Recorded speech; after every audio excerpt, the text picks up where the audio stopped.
Ladies and gentlemen, this is All Things Pro Wrestling with your host, Danny Harrow. And I am Jonah Levinowitz. And today we have the leader of the Emo Heads, Brooke Havok. Brooke, what's up? How's it going? Hey, what's up, you guys? I'm doing good. How are you? I'm good. I'm good. So you had a pretty crazy fun weekend recently, right? You made your Hood Slam debut. Yeah, I actually wrestled for Hood Slam right when they came back from the pandemic, but this was my return. Yeah, it was so fun. Awesome. Nice. Yeah, and that is the Emo Rules match. So I actually just recently watched that match. I thought it was really fun. And the part that, of course, I love the most, which probably people, when you met them at the show, talked to you about it, the studs Yeah. that you brought to the ring.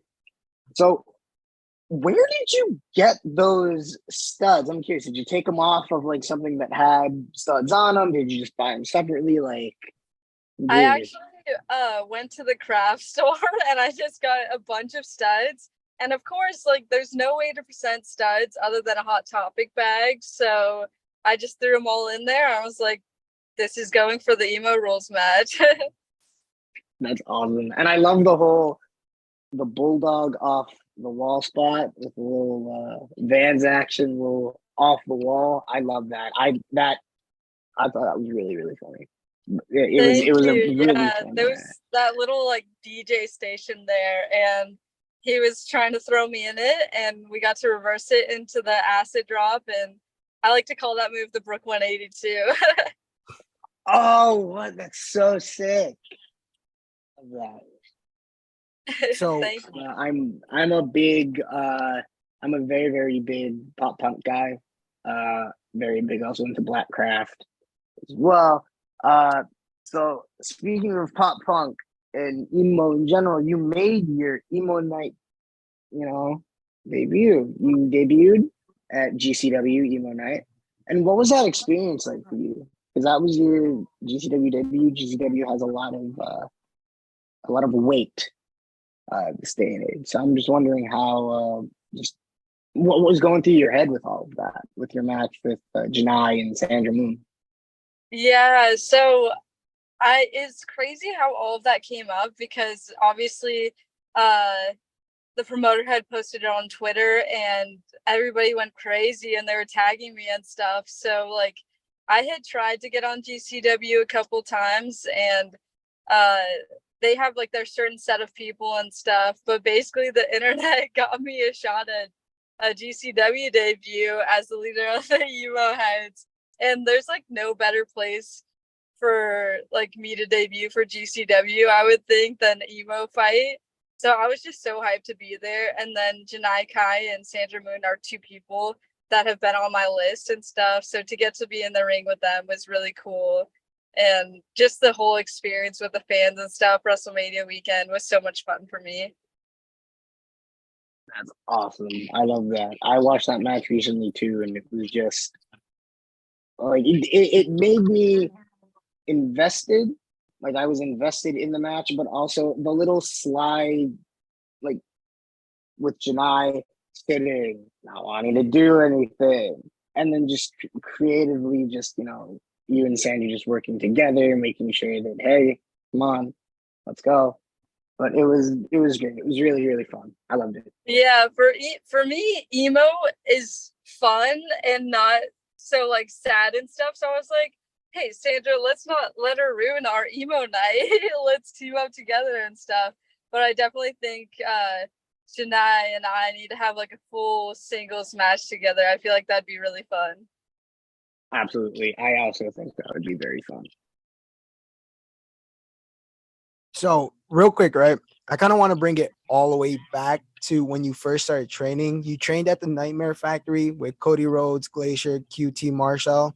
How was that? Like, how was that experience training with like three of like the top people in the industry? It was so wild, especially being the only person from California in that first camp and stuff.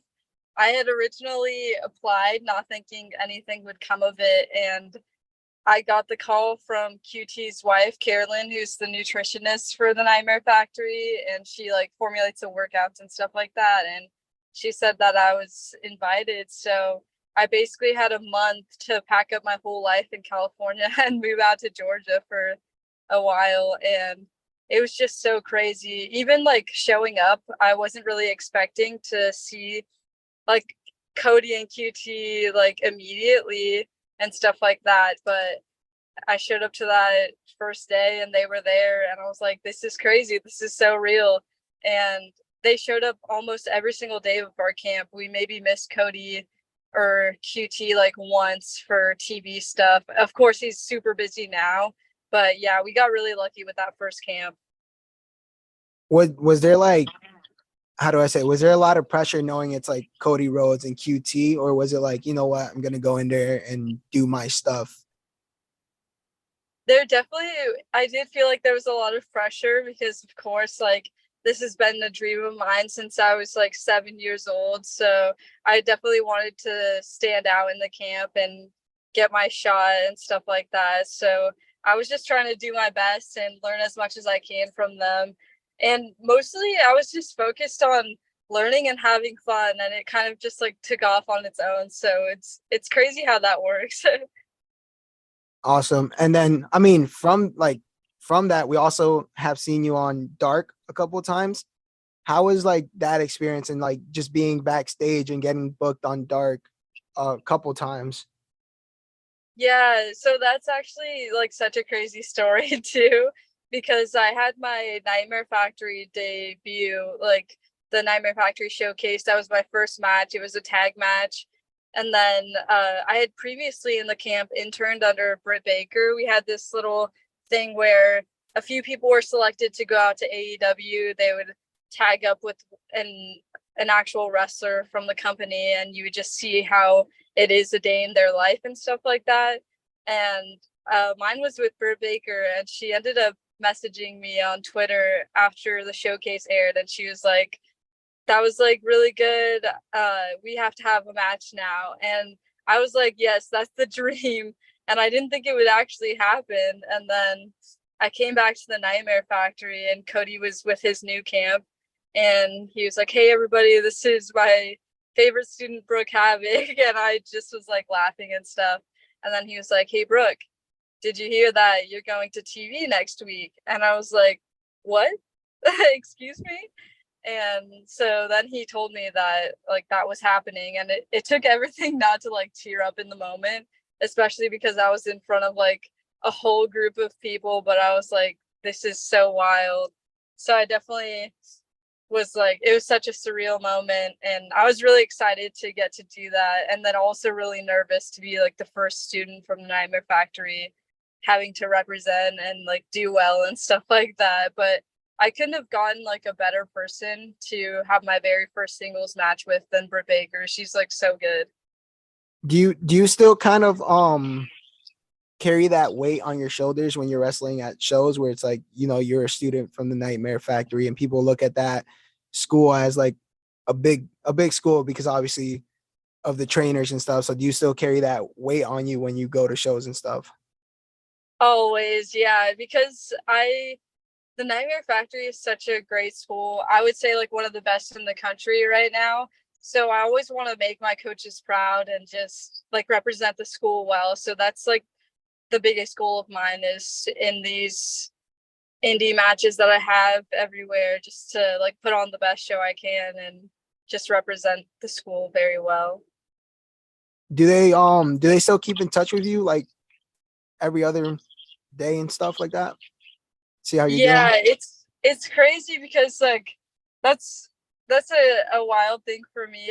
I wouldn't expect it, but Cody is one of the nicest people I've ever met, and he was one of the people that checked in during my injuries like every month and stuff. And even now that I'm fully recovered from both knee surgeries, every so often he'll text me and check in and see how I'm doing and stuff, even though he's like the busiest man ever. That's awesome.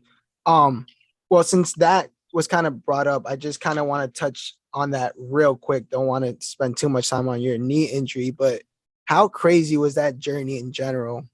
like you're like training to wrestle and then that happens. Like, what was your mindset through all of that? It definitely sucked. It was like everything was moving up so fast for me. Uh, like I got so many opportunities so quickly, and then all of it was just stripped away.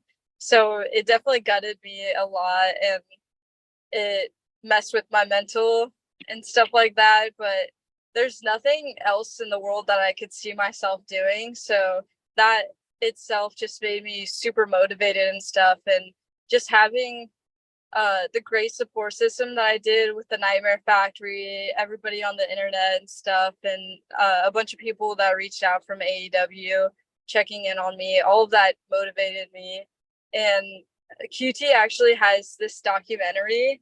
It's called The Wrestler, a QT Marshall Story. And in that documentary, he says, like, if you give something 110%, somehow, some way, something will come of it.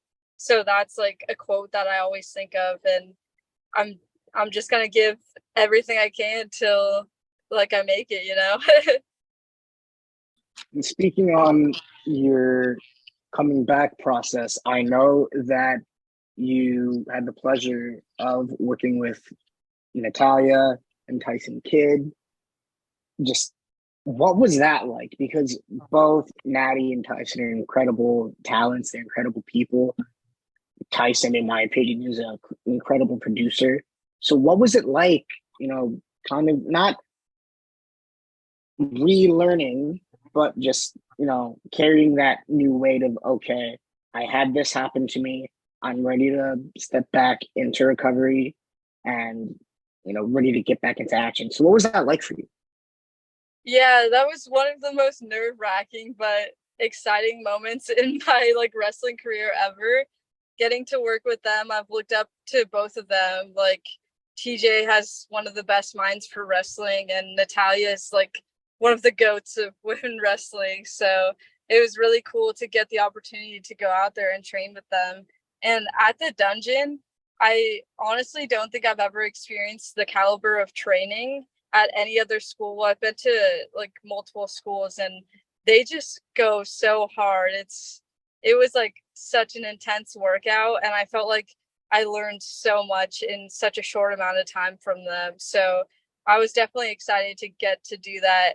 And I'll actually be training out with them next month. So I'm really excited to go back and do that again. Nice. Um, That's awesome.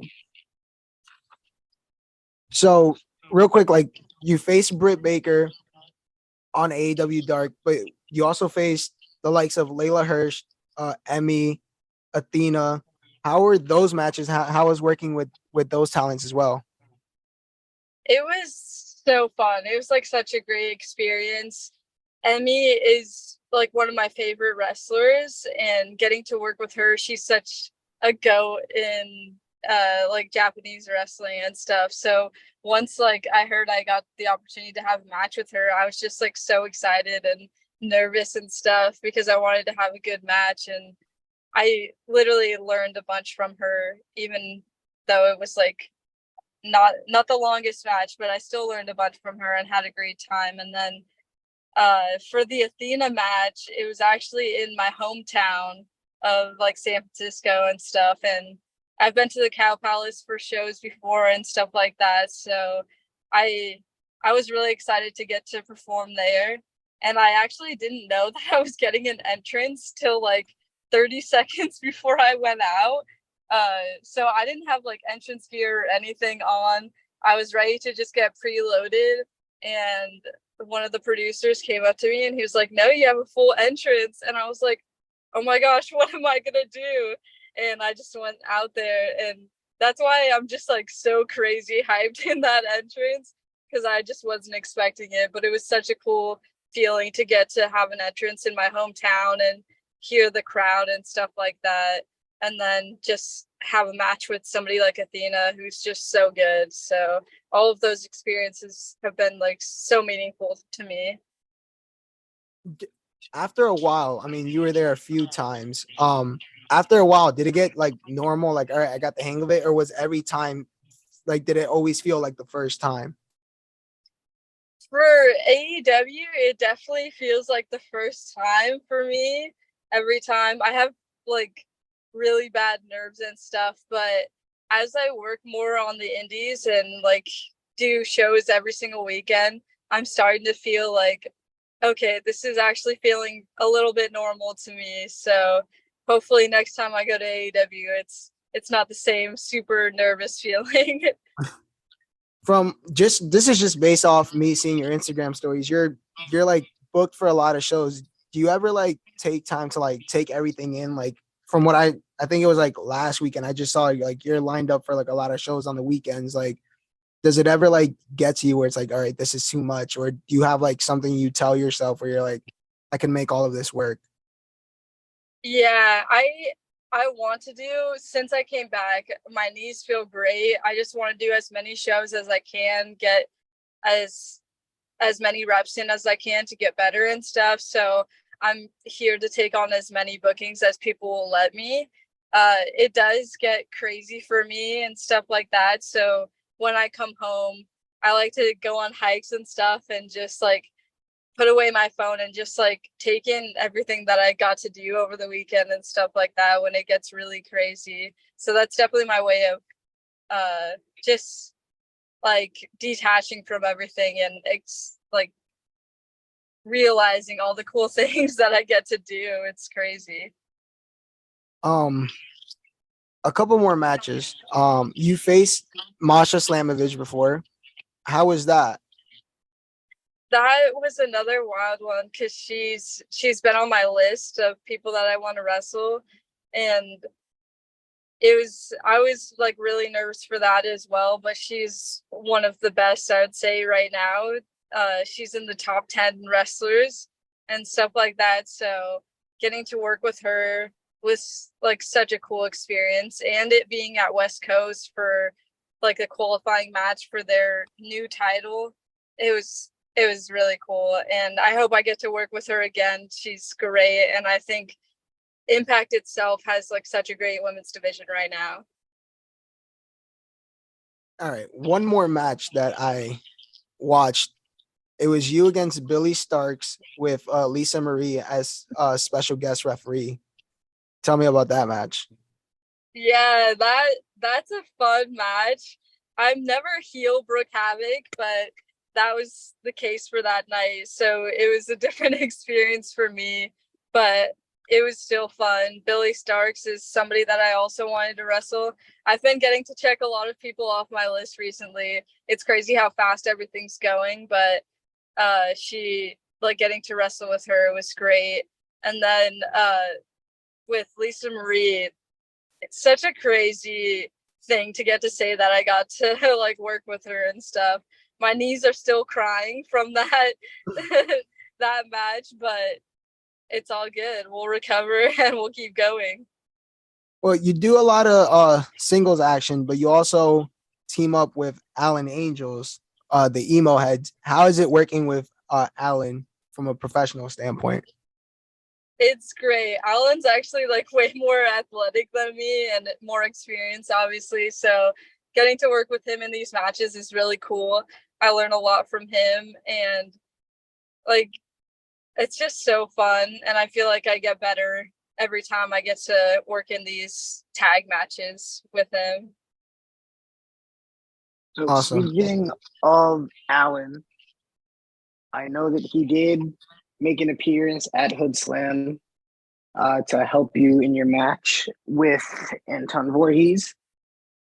Now, with Allen, he has a little bit of I guess you could say, quarrel with a friend of mine by the name of Jordan Castle. Yeah, yeah, yeah. Um, so it seems to me that Jordan are not, I don't know if it's a frenemy situation. I don't know. I was at a Prestige show a few weeks ago, and Alan, during his match with Alex Shelley, I'll never forget this, got out of the ring, went up to Jordan in his nice plaid suit, really, really good colored suit, and just starts screaming at him. Just starts verbally going after him. I'm just like, oh, what's happening? He just goes back, facing Alex Shelley like nothing. So you, on the other hand, it seems like your relationship with Jordan is not as versatile as Yeah. Alan's is. So what can So you that's the only yeah. issue with the emo heads, whatever you want to call us, is he's such a mean guy and he picks fights with people, and I'm such a baby face and people like Jordan. I love Jordan. He's like so great. He's one of my friends, and so we definitely don't have the same hatred for Jordan there. Me and Jordan actually got in a shotgun at the Mitzvah Mania. It was great. The only issue is that, like, for some reason that day my Red Bull just decided to not get punctured, and he was so heated about it. So we're gonna redo it when we're at Epic Pro in LA. We'll redo that, and Alan can get over his hatred with Jordan because he's great. We love him. No, I love him too. I met him I believe it was 2021. I met him through people I know from the Massachusetts scene, and just seeing everything that he's accomplished in his short time is just incredible. Nothing but love to do again. I love him so much. I'm so proud of him. He really, really deserves it. I know how much he loves announcing and commentating. And speaking of commentating, I know that for one of the Nightmare showcases, you stepped into the booth. Oh, So what can you tell us a little bit about that? Talk about that. We don't talk about that anymore. I'm just kidding. We could talk about it. It was definitely, I'm the worst commentator on the planet. Maybe I should take some notes from Jordan. Maybe take a lesson from him or something. But I was injured at the time, and I just wanted to be a part of the Nightmare Factory showcase, and we did it. It wasn't the greatest. I got roasted in the comments, but it was such a fun experience nonetheless. So maybe we'll get better one day. No, yeah, I saw that. I saw the comments and I was like, dang, y'all really, they're just letting loose. I'm like, They first really time tore me people, apart. yeah, it was like first time people, come on. It's called a showcase for a reason. And I was like, just let her get some shine back in. She's injured. Let her, enjoy her time with her people. Come on.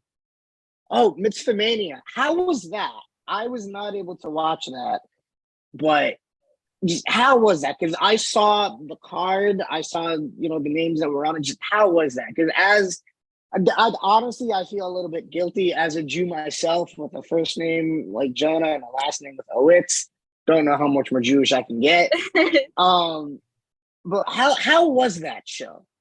It was such an incredible experience. It was the very first Jewish WrestleMania, and I got to be a part of it. And there was so much great talent on there. I got to see QT again, and he had a great match with Colt. So the whole thing was great. And there was a lot of incredible Jewish talents that got showcased on there, like Jack Cartwheel. He's a Bay Area guy. So we have so much love for all of them. And it was so cool to see them shine and stuff like that. Absolutely. I love Jack too. It's incredible as well, because I believe him and Jordan know each other I think they might go to school together. I could be very wrong, but I think they do. Yeah. Jack is incredible. Much love to him too. And actually, speaking about, because your nickname, the leader of the Emo Heads. So your theme song, Chicken Back Sunday, P without the E. What was, I guess, the process like for choosing your theme? Because everyone knows themes are a very important aspect in the world of professional wrestling. So I'm just wondering, how did you end up choosing that song as your theme? I actually started out coming out to Downfall of Us All by A Day to Remember, and I loved it. It's such a banger. It's one of the emo theme songs, if you will. But recently, since I came back from injury and stuff, I decided to try out Q Without the E by Taking Back Sunday, because it's definitely my favorite song from them. and I feel the vibes are there. Every time I come out, the crowd's into it. I feel like I could vibe with the song a little bit more than Downfall of Us All. Even though I love it, I just feel like the entrance feels more like natural for me with Q without the E. So going back to Taking Back Sunday, have you been able to see them perform live? No, I wish. I've seen a bunch of bands live, but they're on the list and I need to see them. It seems to me you have a lot of lists in your life. So I'll go to the band list first. What bands would you like to see live? You know, what bands do you like to listen to? I love Silverstein, Falling in Reverse, AFI, The Youth, all of those guys. I've had the privilege of seeing Avenged Sevenfold live, Silverstein. I've gone to like Warped Tour and what is it? There's a huge the Aftershock in Sacramento. I've gone like 3 times to that. It's so much fun, and I've gotten to see so many bands from it, like Falling in Reverse. But I've been trying to see them on tour, so it's not just like the small set list that you get at a festival. But every time I buy their tickets, something happens and the show has to cancel, and I get refunded. And I'm like, no, I just want to see them live. But yeah, I definitely want to see them and also Silverstein in their own tour because I saw them at a festival as well. And your list of wrestlers or talent, rather, who you'd want to face. I know you've crossed off some of those names. You crossed off Britt. You crossed off Masha. You crossed off Billy. Janai you in the singles. Just hoping one day. But what other talent would you like to face?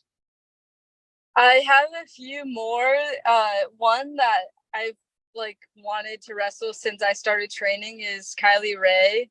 I know she just announced that she's having a kid, so I was super gutted about that. But hopefully, when she comes back, I could get that match with her because I've wanted that for so long. And then Kylan King, she's been killing it for a couple years. Like through my injuries, I've been watching her a bunch, so I would love to get that match with her. And more of a reach, I would say, is Yuka Sakazaki. She's so good, and I love all her work and stuff. I feel like we could have a banger together. Honestly, I absolutely agree with that. As soon as you said Yuka's name, I was like, ooh, okay. It would be great. No, absolutely, absolutely. And actually, going back to this past weekend, so you tweeted something that I saw that immediately caught my eye. Because I was like, wow, like a lot happened. So you had a pretty crazy wrestling weekend where you lost a lot of stuff. Yeah. The main thing that caught my eye, front bumper of your car. Yeah. Okay. You Everybody explain like what, like, how? Everybody asked about this, and I didn't want to talk about it because I was upset at the time. But I did get in a car crash on my way to one of the shows. I'm okay. The other person was okay, so cars are fixable, and I could get over it now. But at the time, I was like, I'm not responding to anybody because I'm upset about this right now. But yeah, it's all good. We're gonna get my car fixed, and it'll be fine. But yeah, that's the story of losing my front bumper. No, yeah, because I saw that, I was like, wait a minute, hold on. But no, of course, happy that you, the other person, were there. Okay, I'm still learning how to drive. Danny's, yeah, you're safe, right? Yeah, I'm safe. I'm safe. Yeah, I've been in the car with you. You're fine. So real quick, you've been on Dark a couple of times. Is by any chance getting signed to AEW a goal of yours? Yeah, definitely. I'm a huge fan of AEW, WWE, so even Impact, all of that. I definitely am focusing right now on going everywhere I can on the indies, getting better, because I don't have as much experience as people really think. I've been wrestling for 2.5 years, maybe. But then I also had the 6 months out for the first knee injury, a year out for the second knee injury. So it's definitely a lot less than people actually think. So I definitely want to get better and take as many bookings as I can. But definitely the goal is to get signed by a major company. What was I gonna say? Oh, like you said, you've only been wrestling for like 2.5 years, but has it felt longer? The injuries took so much away from me. So like whenever I think about it, I'm like, oh, I really have only been wrestling for like a year or something like that. So the injuries felt like they took forever, but the wrestling, I feel like it's gone by so fast. Like I don't feel like I've had that much time wrestling. A personal question for me. Well, our podcast is like East Coast based. When are we gonna see you on the East Coast? Next month I'm actually going out to the East Coast twice. I'm gonna be at the Baltimore Celeb Fest, and then I'll also be at Zicky Dice's Outlandish Paradise in Atlanta, Georgia at MomoCon. So I'm excited to be there. Also get to go back home and train at the Nightmare Factory, train at the dungeon, and just have a great time. Definitely looking out for that. Jonah, do you have any other questions?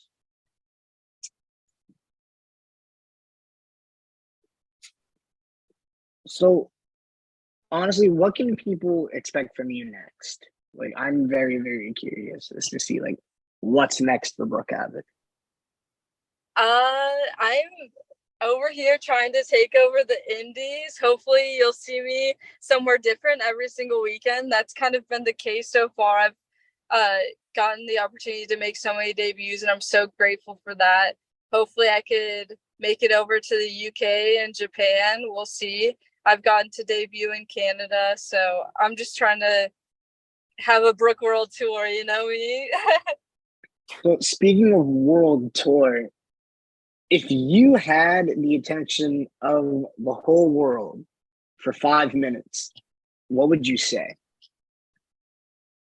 Uh, I would Wow. just say like to literally follow your dreams. If you think that if you have something that you want to do, like just pursue it wholeheartedly. And just like the documentary, like that thing sticks with me so much. If you give it everything you have, eventually like something's gonna have to come of it and you'll get to do what you love. So I think that's definitely what I would say. You know what? That was so inspirational. Um, I think that's like a perfect spot to close out the episode. That was like, I think a lot of people, I think that quote like hits. I've heard it a couple different times from other wrestlers, and I think that quote stands out a lot to a lot of different people, and it means so much. So um yeah, well, Brooke, thank you for giving us some time out of your day to speak to us. We appreciate it so much. And Thank you Brooke, guys. where can we find you on social media? You can find me at Brooke Havok with a K on all social media, Twitter, Facebook, Instagram.